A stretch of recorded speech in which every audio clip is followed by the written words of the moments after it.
일본의 한 번화가에서 지난 10일 놀라운 광경이 벌어졌습니다. 공무원들이 팻말을 들고 일제히 서서 거리를 행진했습니다.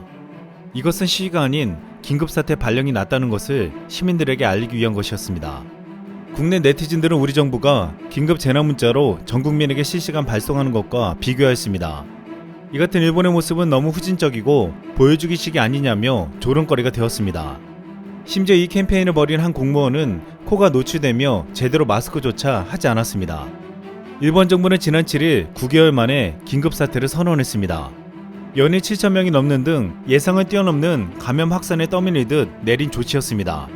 하지만 대책의 강도는 오히려 이전 긴급사태 때만 못하다고 비판받고 있습니다. 지난해 1차 긴급사태 당시 코로나 확진자는 하루 500명대였습니다. 지금은 일일 확진자가 10배 넘게 폭증했지만 대책의 강도는 더 약해졌습니다.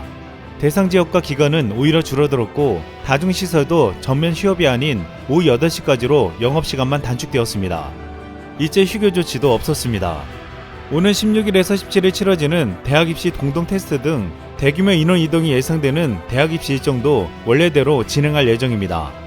나카카와 토시오 일본 의사회장은 이미 의료붕괴 상황이나 전국적인 긴급사태 발령 확대를 생각해야 한다고 했습니다. 하지만 일본 정부는 눈치만 보며 실제 효과 있는 대책들을 주저하고 있습니다. 이 같은 일본의 참혹한 현실을 성토하며 지난 9일 일본 SNS에 올라왔습니다. 한 일본인 학생이 한국 학교에서 받았다며 올린 소독 물품이 일본 SNS에서 화제가 된 것입니다. 한 일본인은 한국에서 거주하는 중학생 딸이 학교에서 받아온 마스크, 소독액, 물티슈 등의 방역 물품을 올렸습니다. 이 게시물은 4,800명의 좋아요를 받으며 이 같은 댓글이 달렸습니다. 확실히 일본과는 정부 대응이 다르네. 우린 겨우 면 마스크 2장인데 한국은 여러가지로 정부가 노력하고 있네요. 한국 굉장하다. 날마다 업데이트되는 국가의 정보를 볼 때마다 우리나라에 이상함이 부각된다. 한국과 일본 정부 대응이 비교된다. 일본의 현재 신규 확진자가 8,000명에 육박하며 최악의 상황으로 치닫는 사이 한국은 위기를 넘어 안정세를 보이고 있습니다. 국내에서는 11일 0시 기준 451명의 신규 확진자가 나오며 41일 만에 400명대를 기록했습니다. 이렇게 확진자가 줄어든 것은 주말 검사 건수가 줄었기 때문이기도 하지만 사회적 거리두기가 확산을 막고 있는 것으로 판단되고 있습니다. 일본인들이 이를 보고 일본과 달리 한국은 통제력을 보여주고 있다고 평가하고 있습니다. 그동안 일본 정부는 검사를 제대로 하지 않고 확진자를 감추기에 바빴고 한국 정부는 적극적으로 검사하여 확진자를 찾아내기에 바빴습니다. 그리고 그 결과는 지금 극명하게 대비되고 있습니다. 이렇게 일본은 너무 느슨하게 대처해서 한국과 비교되는 가운데 중국은 너무 강력하게 대처하는데도 문제가 발생하고 있습니다. 중국은 지난 10일 하루 동안 103명의 신규 확진자가 발생했습니다. 중국은 수도 베이징을 보호하기 위해 베이징 주변 허베이성의 세계 도시를 일주일 동안 완전 봉쇄했습니다. 중국은 더 나아가 중국 최대 명절인 춘제를 앞두고 전 국민에게 코로나 백신을 무료로 접종하겠다고 밝혔습니다. 그런데 한 중국 백신 전문가 타오의 폭로가 중국을 발칵 뒤집어 놓았습니다. 중국 시노팜 백신의 부작용이 73가지라며 세계에서 최고로 위험하다고 말한 것입니다. 타오는 인류의 200년 백신 역사상 찾아보기 힘든 엄중한 부작용인 미각상실, 고혈압, 요실금 등을 적시하고 있다고 했습니다. 이것은 시노팜 백신 설명서에 나와 있다고 했는데 지금 중국 내에서는 백신을 맞은 사람이 백신 설명서의 대일주를 금지하라는 요구를 받고 있다고 했습니다. 중국 의사는 백신 접종을 한 뒤 설명서는 국내 사람에게 보여줄 수 있지만 외국인에게 보여줘서는 안 된다며 그들이 우리 데이터를 수집하려 하기 때문이라고 설명하고 있다고 했습니다. 중국은 이렇게 백신에 대한 부작용을 왜곡시켜 전 국민에게 접종시키려고 하는 가운데 한국에 대한 역사 왜곡도 점점 심해져 논란이 되고 있습니다. 중국 유명 요리 유튜버 리츠치가 지난 9일 배추의 삶이라는 제목으로 영상을 올렸습니다.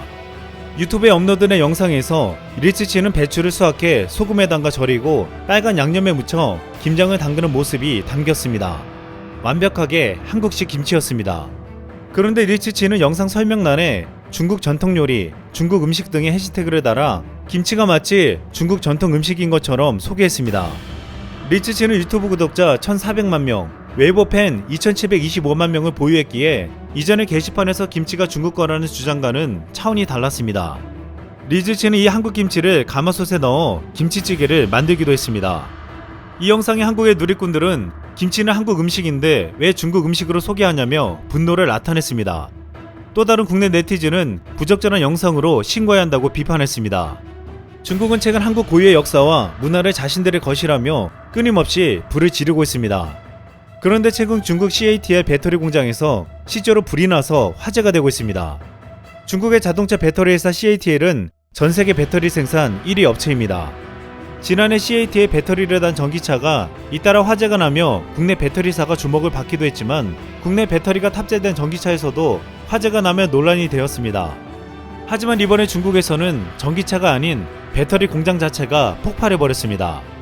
이것은 지난 2015년 텐진항 폭발과 이후 중국 산둥성 쯔보시 화학공장 폭발 이후 또다시 일어난 참사였습니다. 중국 배터리 제조사 CATL은 작년 2020년 7월 테슬라 중국산 차량에 신형 배터리를 공급하고 있습니다. 테슬라 모델3는 미국과 한국에 이어 중국에서도 2020년 상반기 판매량 1위를 기록했습니다. 테슬라는 기존의 배터리로 선정되었던 LG화학과 거래를 끊고 CATL의 전기차 배터리가 가격면에서 싸기 때문에 비용 절감 차원에서 교체했습니다. 하지만 이번 배터리 공장의 폭발로 중국산 배터리에 대한 신뢰는 한순간에 무너졌습니다.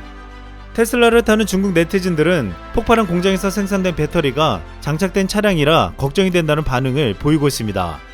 과거 일본의 선박이 두동강이 나면서 일본 조선업이 한국 조선업에 밀리기 시작했고 중국은 기술 부족으로 LNG선을 제때 납품하지 못하며 한국 조선업은 이후 LNG선을 거의 독점했습니다.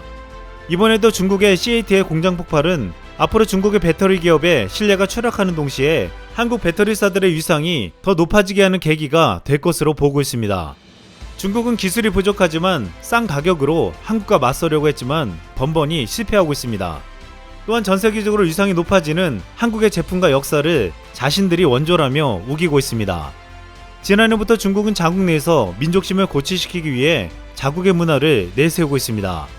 특히 전설적인 액션 스타로 1973년 사망한 이소룡의 탄생 80주년을 맞아 중화권 영웅으로 기리는 행사를 열었습니다.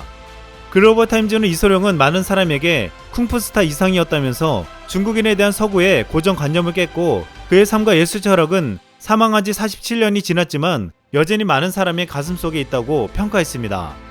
이소룡은 홍콩 태생이고 미국 국적의 미국인이었지만 중국은 자신들의 역사라며 자랑했습니다.